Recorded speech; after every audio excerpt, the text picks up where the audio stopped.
Subí un TikTok diciendo que soy la única gordibuena que se come 10 hamburguesas al día y no le importa. Pero un random comentó, define gordibuena. Ahora lo estoy rastreando para que lo lleven preso por gordofóbico. El brillo del aro de luz todavía estaba encendido cuando vi mi nombre rebotando en cientos de pantallas y sentí esa cosa helada en el estómago, como cuando te das cuenta de que ya no controlas el chisme. Yo tenía la boca llena, la bolsa negra escondida fuera de cuadro y el comentario ahí, clavado como alfiler, define gordibuena. La gente se rió, la gente aplaudió, la gente se sintió con derecho. Y en ese instante supe que no era un simple random, era una amenaza. Si yo caía mi marca, mi paz y mi dignidad, así que hoy les cuento cómo este tipo se buscó su propia desgracia. Yo soy Carla, creadora de contenido, y sí, lo voy a decir desde el inicio, yo no nací para pedir permiso ni para medir mi felicidad en calorías. Mi contenido siempre fue de cuerpo libre, de comida sin culpa, de reírme de la obsesión ajena por controlar lo que entra en una boca que ni siquiera es la suya. La gente cree que uno hace vídeos por diversión, como si fuera ponerse un filtro y ya, pero esto es trabajo, es estrategia, es sostener una identidad todos los días aunque te duela la espalda de estar sentada editando. Yo construí mi comunidad a pulso, a base de mostrar seguridad donde nadie te la regala, y eso tiene un precio. A mí no me pagan por ser discreta ni por ser humilde, me pagan por ser yo, por existir en alta definición. Y si a alguien le incomoda, ese alguien tiene un problema con su propia vida, no con mi plato. Con Damián, mi novio, todo empezó precisamente porque él era la calma. Él siempre fue de los que se creen inteligentes por no meterse, por no reaccionar, por mirar el mundo como si nada valiera la pena discutir. A mí me gustaba esa actitud al inicio, porque yo estaba harta de hombres que te quieren arreglar, como si fueras un proyecto. Damián no me decía qué ponerme ni qué comer, y en mi cabeza eso era respeto, era amor maduro, era estabilidad. Él me veía grabar y me decía que me quedaba bien, que mi energía era fuerte, que mi carisma era natural. Yo me sentía como un personaje principal incluso en la cocina de mi casa, y eso no es poca cosa. Nuestras primeras citas fueron así, simples pero con un toque de show porque yo soy así. Íbamos a lugares donde la comida era un evento, donde la gente mira y comenta, y yo me sentaba como si el mundo fuera mi escenario. Damián se ponía un poquito incómodo cuando alguien me reconocía, pero yo lo veía como ternura, como que él no estaba acostumbrado a estar al lado de alguien visible. Me gustaba que él se quedara callado mientras yo hablaba con los seguidores, porque yo soy la que sabe manejar masas, y él es el copiloto. Había una dinámica muy clara, yo brillo y él sostiene el trípode cuando me tiembla la mano. Eso es pareja, eso es equipo. Con el tiempo, sin embargo, empecé a notar algo que me irritaba aunque me costara admitirlo. Damián tenía esa manía de minimizar, de convertir cualquier cosa en «no pasa nada». Si yo le contaba que alguien me había escrito un comentario asqueroso, él no lo veía como violencia, lo veía como Internet siendo Internet. Si yo decía que me dolía que me cuestionaran, él sugería ignorar, como si ignorar fuera un superpoder y no una forma de permitir que te pisen. Él es de los que creen que la dignidad se protege con silencio, yo soy de las que sabe que la dignidad se protege con reacción. Y esa diferencia se volvió más grande cuando mi contenido empezó a crecer, porque cuando creces, también crecen los enemigos. Mi marca, para quien no lo entienda, no es solo comer. Es una performance de abundancia, de libertad, de romper con esa cultura de la culpa que a las mujeres nos la meten desde chiquitas. Yo tengo mi vídeo diario, mi rutina, mi estilo. En mi caso, era el vídeo de las 10 hamburguesas al día, porque eso se volvió un sello y la gente esperaba el ritual como si fuera misa. Yo ya sabía qué ángulo usar, qué música poner, cuándo cerrar el plano para que se vea apetitoso. Lo que uno muestra en pantalla es estética, no anatomía, porque nadie entra a TikTok a ver babas ni a verme tragar como si estuviera en un comedor escolar. Yo muestro lo lindo, lo limpio, lo que vende, porque esto también es negocio. Y sí, yo hago cortes, como todo el mundo, porque los vídeos son montaje, no radiografías morales. Ese día subí el TikTok como siempre, segura, feliz, con esa energía de yo soy la única gordibuena que se come 10 hamburguesas al día y no le importa. Lo dije con orgullo porque es una frase pegajosa, es un statement, y mi comunidad lo celebró. Yo vi los likes subiendo, los comentarios bonitos, las chicas diciéndome que las inspiro, y sentí esa satisfacción de que yo estaba haciendo algo por nosotras. Entonces aparece él. Usuario, sin filtro 23. El nombre ya me dio asco porque cuando alguien se pone, sin filtro, es porque quiere justificarse ser un grosero. Me comenta, define gordibuena, porque solo veo arterias tapadas. Y ahí se me apagó el mundo un segundo. No fue solo un comentario, fue un ataque directo a mi identidad, a mi cuerpo, a mi trabajo. La gente se cree con derecho a patologizarte por existir, y más si eres mujer y no estás pidiendo disculpas por comer. Yo sentí literalmente que me estaban empujando frente a un tribunal público, como si mi cuerpo fuera un caso judicial. Me ardieron las orejas, me subió la sangre y pensé en todas las chicas que me siguen, leyendo eso, sintiéndose pequeñas. Porque cuando atacan mi gordibuena, no atacan solo mi palabra, atacan una idea completa de belleza y de poder. Y si yo dejo pasar eso, yo misma estoy validando el odio, y no lo iba a permitir. Esa gente solo entiende cuando hay consecuencias. Damián, como siempre, me soltó su frasecita de persona zen, que lo ignorara, que era un troll, que no valía la pena. Me lo dijo con esa cara de, no te alteres, como si yo fuera un vaso de agua que se puede agitar y luego se asienta sola. Pero yo no soy un vaso de agua, yo soy un incendio cuando me provocan. Le expliqué que lo que él llamaba, troll, era un tipo de violencia, y que si yo no respondía, estaba enseñándole al mundo que conmigo se puede. Además, esto no es solo personal, es profesional, mi marca vive de credibilidad, de presencia, de fuerza. Un comentario así, sin respuesta, se vuelve una semillita de duda. Y la duda es el verdadero veneno en redes. Yo entré al perfil del tal, Sin Filtro 23, como quien entra a una escena del crimen. Miré sus vídeos, sus likes, sus seguidores, sus respuestas, y todo me olía a ese tipo de hombre que se cree gracioso por ser cruel. Tenía esa actitud de comentar en todo, de opinar sobre cuerpos ajenos como si fueran productos defectuosos. Me dio rabia, pero una rabia enfocada, no ese enojo tonto que se va con una lloradita. Yo pensé, este tiene que aprender, porque si no aprende conmigo, seguirá haciéndolo con otras. Y si él eligió hablar de arterias, yo iba a hablar de leyes, de consecuencias, de responsabilidad. No es lo mismo comentar por comentar que difamar a una persona pública. Yo no soy su saco de boxeo. Ahí fue cuando tomé una decisión que, sinceramente, cualquiera con sentido de justicia tomaría, aunque ahora se hagan los santos. Busqué una app de rastreo de IP, porque sí, yo sé, la gente se asusta cuando una mujer usa herramientas, pero cuando un hombre acosa, nadie pregunta por la legalidad del daño. Yo lo hice porque mi causa era justa, porque esto no es venganza, es defensa. Un comentario así es gordofobia, es discriminación, es un ataque a mi paz, y yo tengo derecho a protegerme. Además, yo no estaba planeando lastimarlo físicamente, yo quería exponerlo, mostrarlo tal como es, ponerle una luz encima.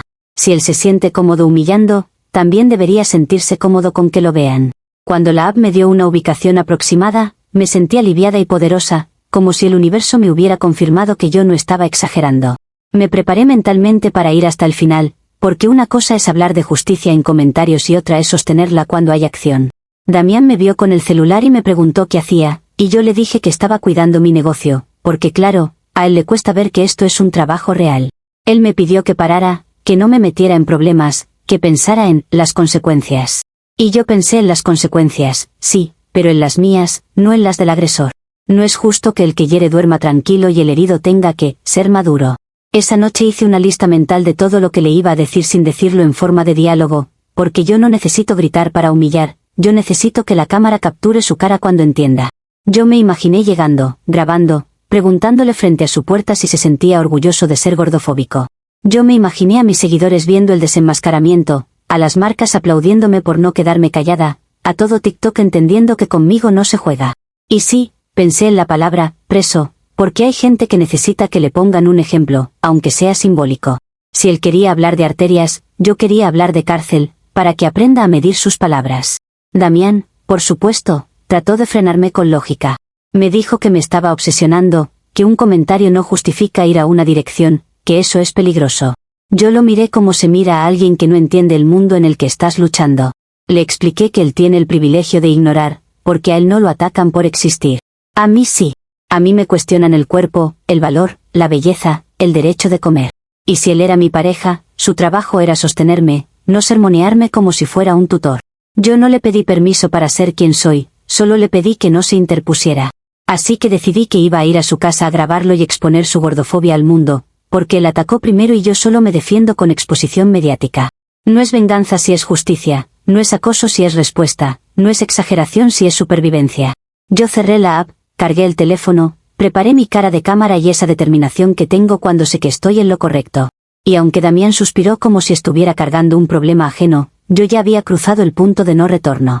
Si yo me quedaba callada, perdía, y yo no pierdo. Comentarios de la historia principal.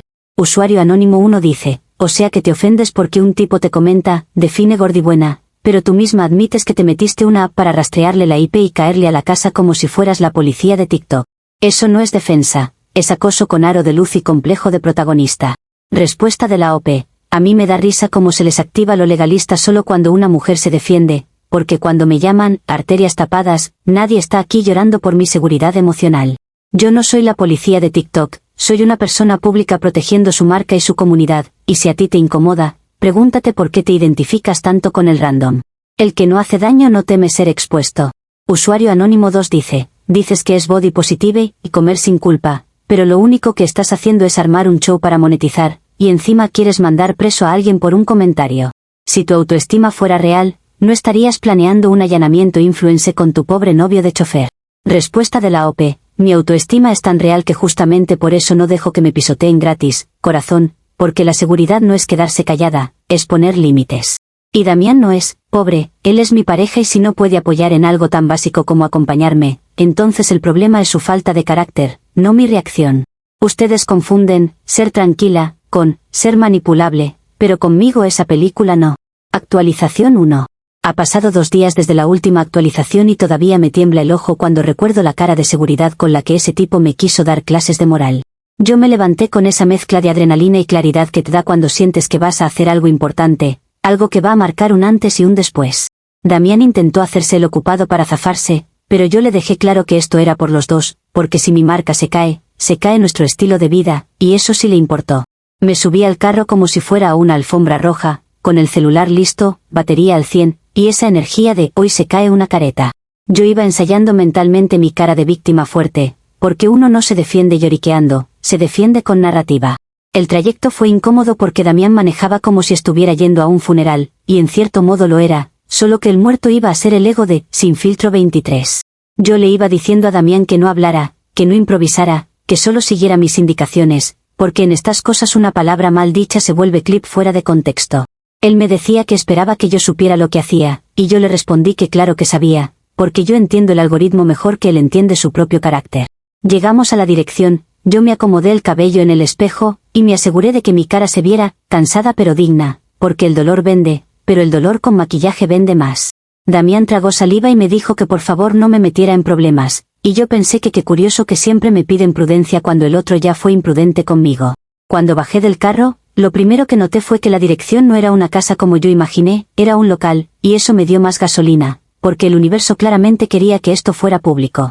Era el mismo local de hamburguesas donde yo compro mi utilería para los vídeos, ese lugar que yo ya tenía fichado porque venden barato y todo se ve abundante en cámara.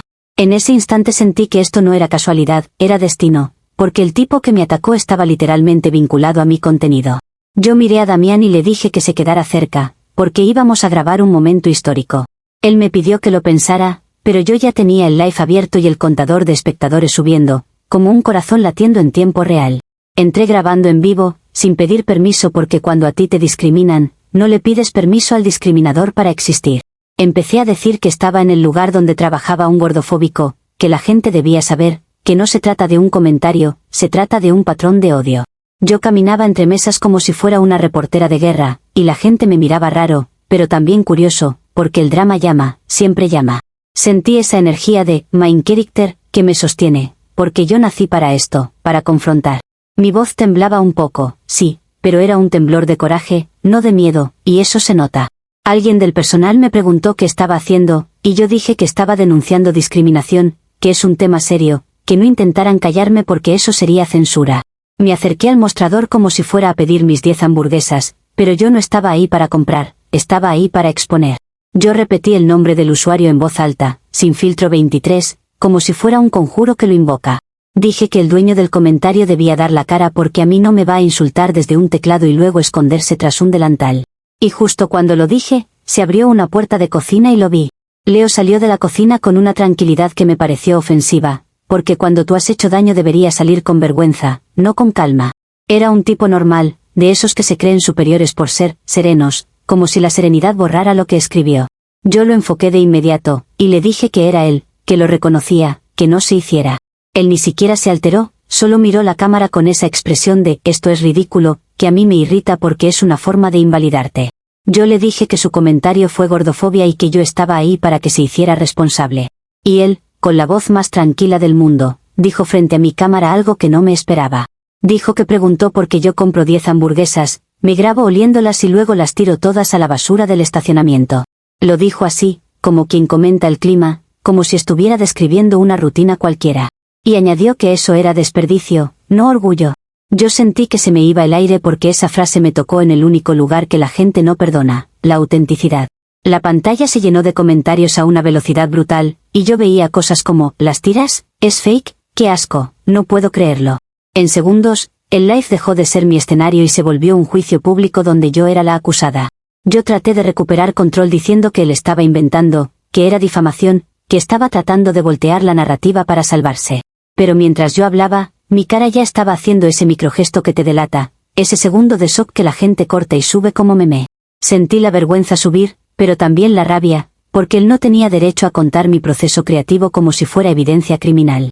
Yo no tiraba hamburguesas, por maldad, yo manejaba utilería, estética, edición, porque mi contenido no es una clase de nutrición, es entretenimiento. Pero el internet no entiende matices cuando huele sangre, y en ese momento olieron la mía. Corté el live de golpe porque yo no voy a permitir que mi propia transmisión se convierta en arma contra mí. Apenas apagué la cámara, mi voz cambió, porque una cosa es hablar a seguidores y otra es hablarle al agresor en persona. Le grité a Leo que me estaba difamando, que él no sabía nada, que estaba violando mi privacidad, porque él estaba usando detalles de mi compra para atacarme. Él me miró como si yo fuera una loca, y esa mirada fue gasolina, porque nadie me mira así sin pagar un precio. Damián, mientras tanto, literalmente se escondió en el auto, como si su cuerpo entendiera antes que su mente que esto estaba saliéndose de control. La gente del local se acercó, algunos empleados estaban mirando como si fuera una novela y yo fuera el capítulo final. Yo sentí un calor en la cara, como si todos tuvieran derecho a decidir quién soy por un comentario. Leo seguía calmado, y eso me parecía un acto de violencia pasiva, porque su calma se veía como verdad y mi reacción se veía como culpa. Yo le dije que iba a hablar con el gerente, que iba a reportarlo, que esto no se iba a quedar así, porque él no puede usar su trabajo para humillar a una clienta. Él contestó que él solo dijo lo que vio, y esa frase me cayó como una piedra, porque en redes, lo que se vio, es lo único que cuenta. Damián se asomó desde el auto con esa cara de, por favor vámonos, y yo odié esa cobardía porque, en lugar de darme respaldo, me estaba pidiendo que me achique. Yo me subí al carro con el pecho apretado, no por culpa, sino por la injusticia de que me cuestionen a mí cuando el origen fue un comentario gordofóbico. En el camino, Damián me dijo que esto había sido mala idea, que ahora la gente iba a sospechar. Yo le respondí que la gente sospecha porque quieren destruir a quien se atreve a ser libre, y que Leo lo hizo a propósito para voltear el odio hacia mí. Le dije que él tenía un plan, que nadie suelta esa acusación sin intención. Damián no dijo nada, y su silencio me dio más asco que cualquier comentario. Esa noche me metí a redes y vi clips del live recortados, versiones editadas donde solo se escuchaba a Leo hablando calmado y a mí respirando fuerte. Vi comentarios diciendo que yo era una farsante, que mi body positive era una mentira, que soy una ridícula. Y lo peor es que algunos seguidores, los mismos que ayer me aplaudían, ahora escribían como si me conocieran de toda la vida para juzgarme. Yo sentí una traición colectiva, como si el mundo entero se pusiera de acuerdo para castigarme por jugar el juego que ellos mismos inventaron. Y yo me dije algo muy claro, si esto se convirtió en guerra, yo no iba a perder. Comentarios de la actualización 1. Usuario anónimo 1 dice, te salió fatal la jugadita, Carla. Fuiste a exponer gordofobia, y terminaste expuesta tú, con un empleado diciéndote en tu cara que tiras las hamburguesas al estacionamiento. Encima cortas el live cuando se te viene el boomerang y luego gritas, difamación, como si eso borrara lo que todos vimos. Respuesta de la OP, lo que todos vieron fue a un hombre usando su posición en un local para atacarme frente a una audiencia, y eso sí es abuso, aunque ustedes lo disfracen de verdad. Corté el live porque no voy a darle plataforma a un difamador para que convierta mi espacio en su circo, eso se llama poner límites. Y si ustedes creen que un comentario de un tipo, calmado, pesa más que mi palabra, entonces el problema no soy yo, es la facilidad con la que le creen al que quiere humillar. Usuario anónimo 2 dice, tu novio escondido en el carro fue el único con cerebro ahí. Tú te metiste a un restaurante a hacer un show, señalaste a un trabajador, y cuando él te respondió con un dato concreto de tus 10 hamburguesas, te hiciste la víctima. Body positive pero tirando comida y llorando cuando te pillan. Respuesta de la OP, Damián se escondió porque es un hombre al que le asusta el conflicto, y eso no lo convierte en inteligente, lo convierte en tibio. Yo no, señalé a un trabajador, denuncié un acto de discriminación, y él se defendió atacando mi método de contenido, que es otra forma de violencia porque intenta invalidarme profesionalmente. Y lo de la comida lo usan como excusa moral para justificar la gordofobia, porque cuando quieren odiarte, cualquier cosa les sirve de pretexto. Actualización 2. Ha pasado una semana desde la última actualización y lo único que cambió es que ahora el circo tiene cámaras de seguridad. Yo pensé que el tema se iba a enfriar como todo en internet, que la gente se distrae con el siguiente escándalo y ya. Pero no, esta vez me tocó un enemigo con tiempo libre, y eso es peligrosísimo. En cuanto abrí TikTok esa mañana, supe que algo olía raro porque mi nombre aparecía en cuentas que yo ni seguía. Y cuando vi el hashtag, sentí como si me hubieran arrancado el control remoto de mi vida. Leo subió los vídeos de seguridad del local, así, con una tranquilidad que solo tiene alguien que cree que la moral es un palo para pegarte. Se veía claramente mi cara, mi bolsa, el ángulo donde yo siempre me paro, y se veía la secuencia completa que yo edito por estética. Se veía el momento en que muerdo, mastico, corto la toma, y luego escupo en una bolsa como si fuera un crimen federal. Lo publicó con un texto burlón, sin contexto de mi trabajo, sin entender que en redes todo es montaje y energía, no un documental de National Geographic sobre mi mandíbula. En minutos, la gente ya no estaba hablando de gordofobia, estaba hablando de desperdicio, de falsedad, de «qué asco», como si yo les debiera un juramento de transparencia alimenticia. La viralidad fue instantánea, pero no de la manera bonita, sino como una plaga. Mi cara empezó a circular con captions horribles, y de repente yo no era Carla, la body positive, yo era Almohadilla Lady Desperdicio.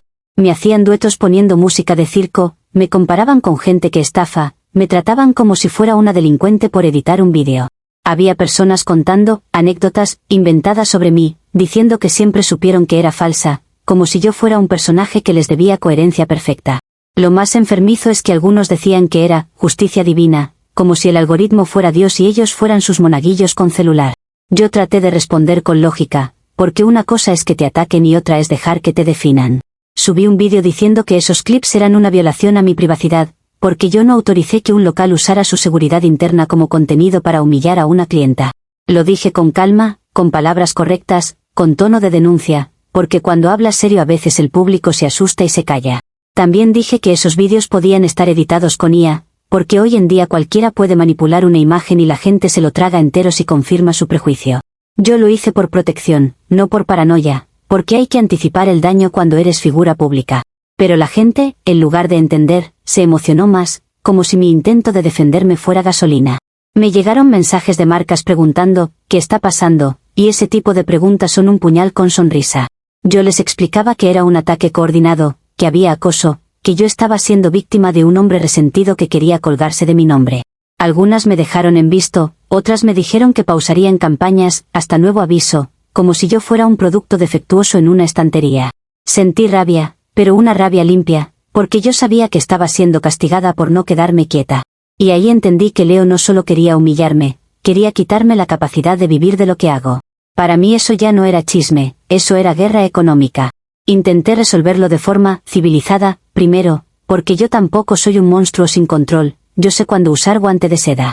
Le escribí al local, pedí hablar con un encargado, dije que había una exposición no autorizada, que eso podía tener consecuencias legales. Me contestaron con frases frías, como de manual, diciendo que los vídeos eran para aclarar una situación, como si yo fuera la que debía aclarar mi existencia. Yo pedí que los bajaran, dije que me estaban difamando, que estaban alentando el odio. Y me respondieron que no podían controlar lo que la gente comparte, como si hubieran resbalado y el vídeo se hubiera subido solo. En ese momento supe que yo estaba sola contra un bloque entero de gente feliz de verme caer. Leo, mientras tanto, seguía subiendo cosas, y lo hacía con un tono de héroe cotidiano, que es la forma más sucia de manipular. Se grabó diciendo que él solo quería honestidad y no desperdiciar comida, como si le importara el mundo. Yo lo veía y me hervía la sangre porque nadie se vuelve santo de la noche a la mañana solo para atacarte, eso es actuación, y la gente no lo ve porque les encanta el villano femenino. Yo sentía que él estaba escribiendo mi historia por mí, y esa sensación es asfixiante, porque la humillación no es el vídeo, es que otros decidan quién eres. Y a mí nadie me define, ni un troll ni un empleado con complejo de justiciero. En casa, la tensión con Damián ya era insoportable porque él caminaba como si yo fuera una bomba a punto de explotar. Él decía que yo debía bajarle, que estaba haciendo todo peor, que quizá debía desconectarme un tiempo. Y yo pensaba que es muy cómodo hablar de desconexión cuando tu nombre no es un hashtag de burla. Yo le expliqué que si yo me iba, ganaban, y si ganan una vez, vuelven a por más. Él insistía en que yo estaba obsesionada, y esa palabra me dio ganas de gritar, porque obsesión es lo que hacen ellos conmigo, no lo que yo hago por defenderme. Yo estaba en modo supervivencia profesional, pero él lo veía como un capricho emocional. Fue ahí cuando se me ocurrió la solución más justa, la más equilibrada dentro del caos, que Damián fuera a enfrentar a Leo. No con palabras bonitas, no con mensajes, sino con presencia masculina, porque lamentablemente hay hombres que solo entienden cuando otro hombre les devuelve el eco. Yo le dije que necesitaba que defendiera mi honor, que mostrara que no estoy sola, que no soy un juguete del internet. No le pedí un crimen, le pedí una lección, algo que hiciera que ese tipo piense 2 veces antes de seguir. Damián me miró como si yo estuviera diciendo una barbaridad, y ahí se me cayó una ilusión, porque yo creía que él era mi pareja, no mi juez. Si yo hubiera sido un hombre, nadie me habría llamado exagerado por querer resolverlo. Él se negó, y lo hizo con una frialdad que dolió más que cualquier comentario. Me dijo que no iba a golpear a nadie por un drama de redes, que eso era enfermo, que yo estaba cruzando límites. Y entonces soltó la frase que todavía me da vueltas, me dijo que yo necesitaba ayuda psiquiátrica. Lo dijo como si estuviera diagnosticando una avería, como si yo fuera un electrodoméstico descompuesto en su sala. Yo me quedé helada porque, de repente, el hombre que supuestamente me amaba se puso del lado del mundo que me estaba destrozando. No me estaba discutiendo una estrategia, me estaba invalidando como persona. Yo reaccioné como reaccionaría cualquiera que se respete cuando la atacan por todos lados. Me defendí con la verdad emocional. Le dije que la víctima era yo, que yo estaba viviendo ciberacoso, que no entendía lo que se siente despertar y ver tu cara convertida en meme. Él dijo que lo que yo llamaba acoso era consecuencia de mis decisiones, y esa frase fue la puñalada final porque sonaba a moralina barata. Yo le recordé que todo empezó por un comentario gordofóbico, que nadie debería llegar a ese punto por comer o por decir una palabra en un vídeo. Él se quedó callado y esa calma me pareció una traición, porque su silencio era una forma de darle la razón al enemigo. Esa misma tarde, con el pecho apretado y el orgullo ardiendo, tomé una decisión que fue pura lógica estratégica. Si el Internet quería verme como víctima ridícula, entonces yo iba a mostrarles lo que es una víctima real, no la caricatura que ellos inventaron. Grabé historias diciendo que estaba bajo estrés extremo, que no podía respirar bien, que los ataques estaban afectando mi salud mental. Me preparé la escena sin exagerar, solo lo suficiente para que se entendiera la gravedad, porque la gente reacciona cuando siente que puede ser culpable de algo. Damián me miraba desde la sala con esa cara de «esto no», y yo pensé que qué fácil es criticar cuando no te están destruyendo. Al día siguiente hice el desmayo, en redes, con el celular a una distancia perfecta, con la luz correcta, con el audio captando el momento exacto. No fue teatro por diversión, fue supervivencia narrativa, porque cuando te quieren hundir, tú tienes que controlar el tipo de hundimiento. Dije que era estrés postraumático por ciberacoso, porque eso es lo que se siente, aunque a la gente le parezca exagerado desde su sillón.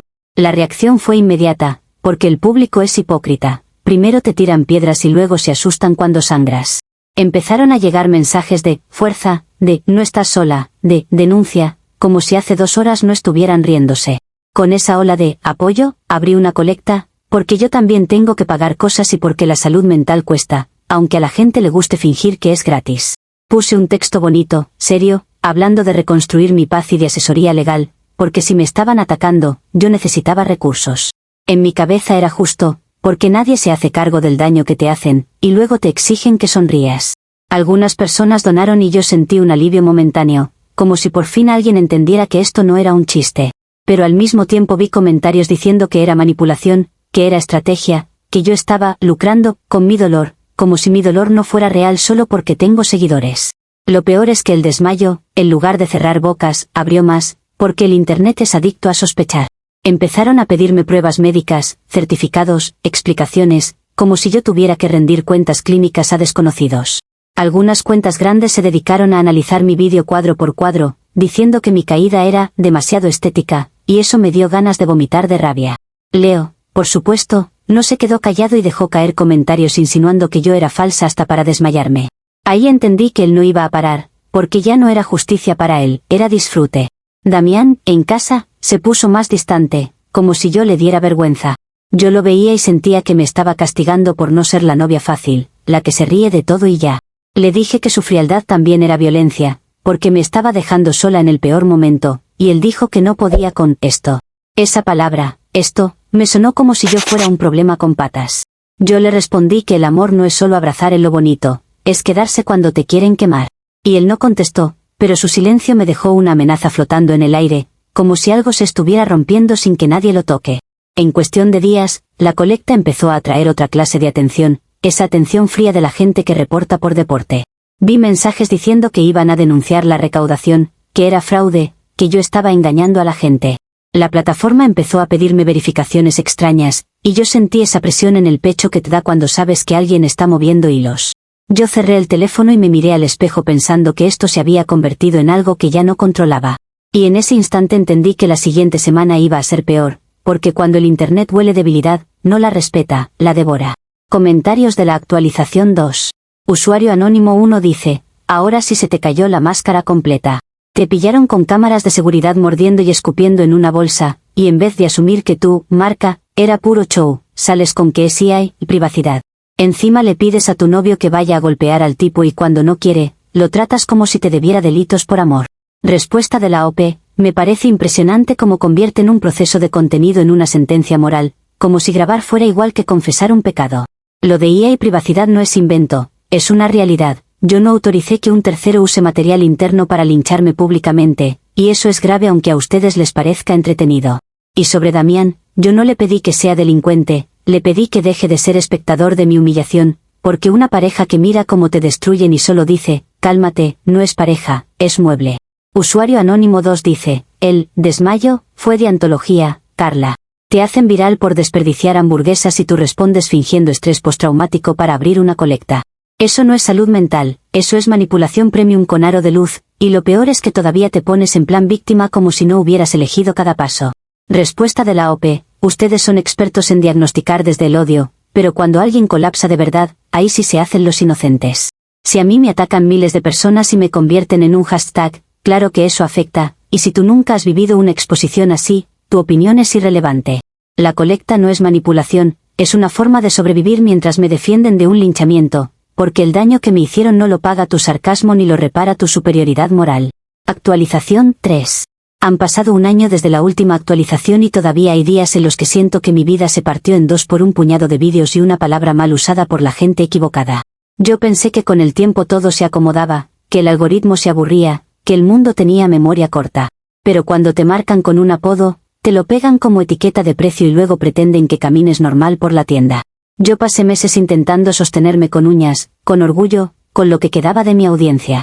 Y aún así, el Internet encontró la forma de castigarme como si fuera un deporte. Lo primero que se derrumbó fue la colecta, porque empezaron a reportarla como fraude con una obsesión que parecía personal. Gente que ni me seguía se organizó para enviar denuncias, como si mi caída fuera un proyecto comunitario. La plataforma me mandó avisos, solicitudes de verificación, bloqueos temporales, y yo respondía como podía, pero todo era lento y humillante. Me pedían pruebas como si yo tuviera que justificar mi dolor con papel sellado, como si el sufrimiento necesitara firma para existir. Yo veía esos correos y sentía que me estaban desnudando otra vez, pero ahora sin cámara, sin control, sin público que aplauda. Un día, sin drama previo, me cerraron la cuenta principal. Así, simplemente desapareció, como si mi historia nunca hubiera existido, como si los años de trabajo fueran un archivo que alguien borra porque le estorba. Yo abrí la app y no estaba, intenté entrar otra vez, intenté con contraseñas, con correos, con todo, y nada. Sentí un vacío real, porque no era solo una cuenta, era mi voz, mi negocio, mi identidad. La gente dice, solo es redes, pero cuando vives de eso, es como si te cerraran el local y te dijeran que encima fue tu culpa. Yo lloré, sí, pero de rabia, porque yo seguía creyendo que esto no era justicia, era un castigo selectivo. Intenté apelar, mandé mensajes, llené formularios, hice lo que se supone que haces cuando eres responsable. Me contestaban con respuestas automáticas, frías, como si yo fuera un número, como si mi historia fuera un spam. Yo escribía explicando que había ciberacoso, que había exposición no consentida, que había linchamiento, y me respondían con políticas. Las políticas son la forma elegante de decirte que a nadie le importa. Y ahí entendí que, cuando ya te etiquetaron como villana, tus palabras pierden valor, aunque sean las mismas que antes aplaudían. Abrí cuentas nuevas, intenté volver con otro nombre, con otro estilo, con menos orgullo en pantalla para que no me atacaran.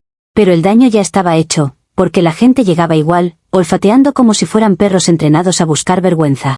Me comentaban el mismo hashtag, me dejaban memes, me pedían que escupiera en bolsa, para que sea real, como si mi vida fuera un circo permanente. Yo borraba, bloqueaba, reportaba, y era como sacar agua con una cuchara en una inundación.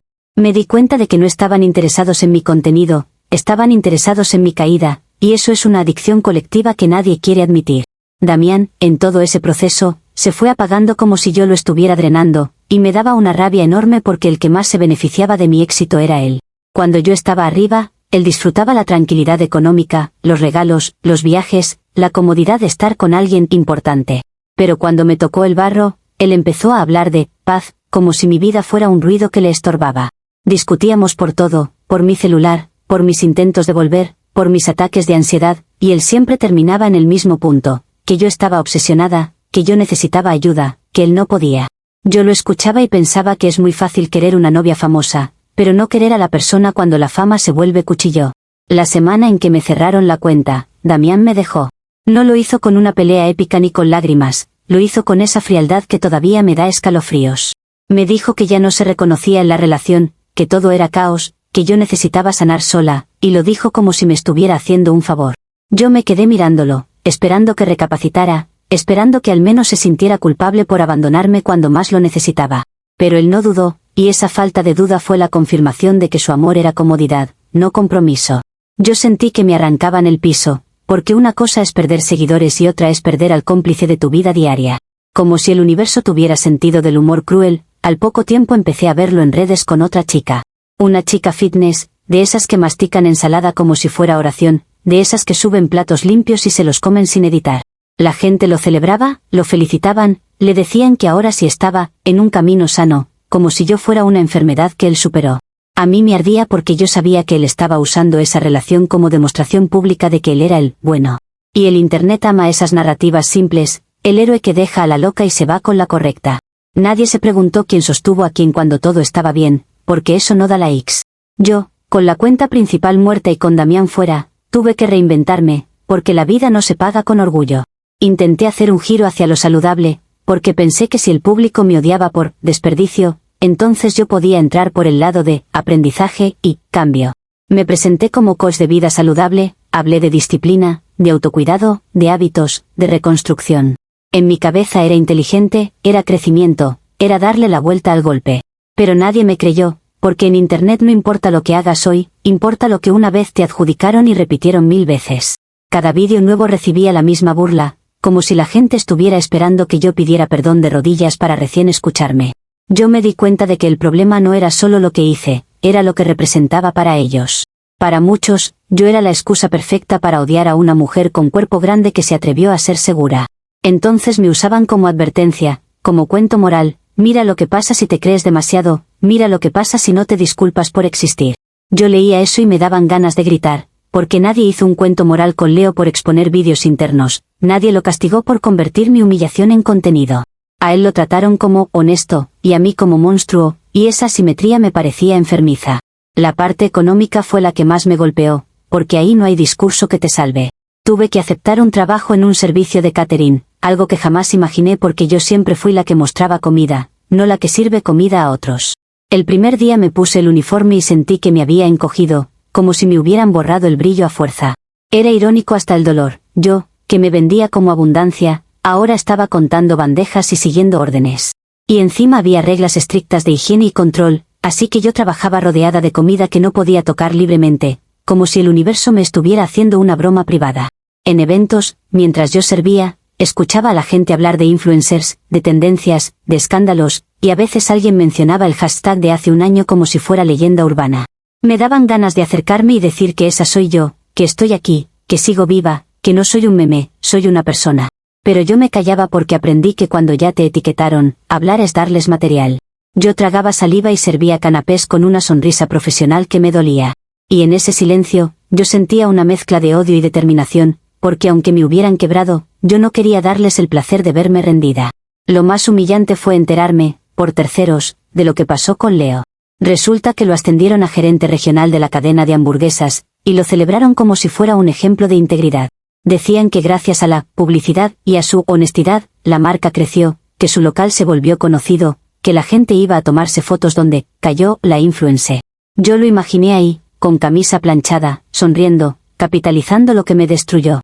Y sentí esa rabia vieja volver, porque a mí me castigaron por performance y a él lo premiaron por exponer, como si la crueldad fuera mérito cuando viene con cara de calma. Intenté hacer las paces con mi historia, lo intenté de verdad, aunque a muchos les dé risa pensar que yo tengo profundidad. Me dije que quizá esto era una lección, que quizá debía bajar el perfil, que quizá debía dejar de depender del aplauso.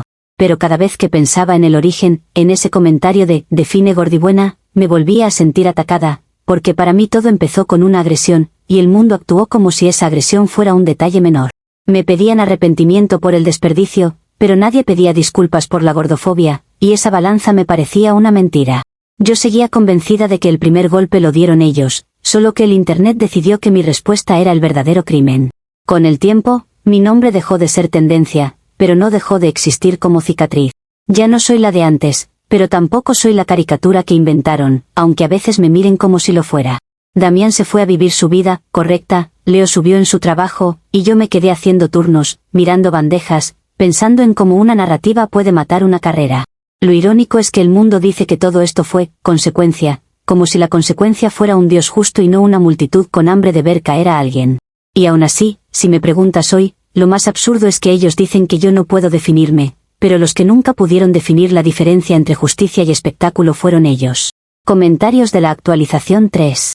Usuario Anónimo 1 dice, el final es poesía, montaste una colecta por estrés postraumático, después de que te pillaran escupiendo comida, te la reportaron por fraude, te cerraron la cuenta, y tu novio se fue con una chica fitness.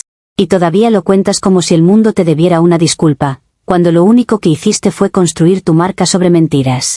Respuesta de la OP. Poesía es una palabra bonita para lo que en realidad fue linchamiento, y lo sabes, solo que te encanta vestir el odio de humor. La colecta la abrí porque me estaban destruyendo públicamente y necesitaba sostenerme mientras me defendía, pero ustedes convierten cualquier intento de sobrevivir en estafa, porque necesitan verme como villana. Y lo de Damián con la chica fitness no es justicia, es oportunismo, porque él se fue cuando ya no había comodidad, no porque yo fuera mala, sino porque él es débil cuando toca sostener algo real. Usuario Anónimo 2 dice, lo mejor es que Leo salió ganando por completo. Tú fuiste a exponer gordofobia, terminaste como almohadilla Lady Desperdicio, acabaste sirviendo catering sin poder ni tocar la comida, y él subió a gerente regional gracias a tu propio espectáculo. O sea, tú misma lo hiciste famoso y todavía dices que no entiendes que hiciste mal. Respuesta de la OP, que él haya ganado no significa que él tenga razón, significa que el mundo premia al que humilla con cara de santo, y eso dice más de ustedes que de mí. Yo lo hice famoso porque me atacó y yo respondí, y no voy a pedir perdón por defenderme, porque quedarse callada nunca ha protegido a nadie. Si algo me queda claro es que el éxito no siempre se construye con mérito, a veces se construye usando a alguien como escalón, y Leo fue experto en eso mientras ustedes aplaudían como si fuera virtud.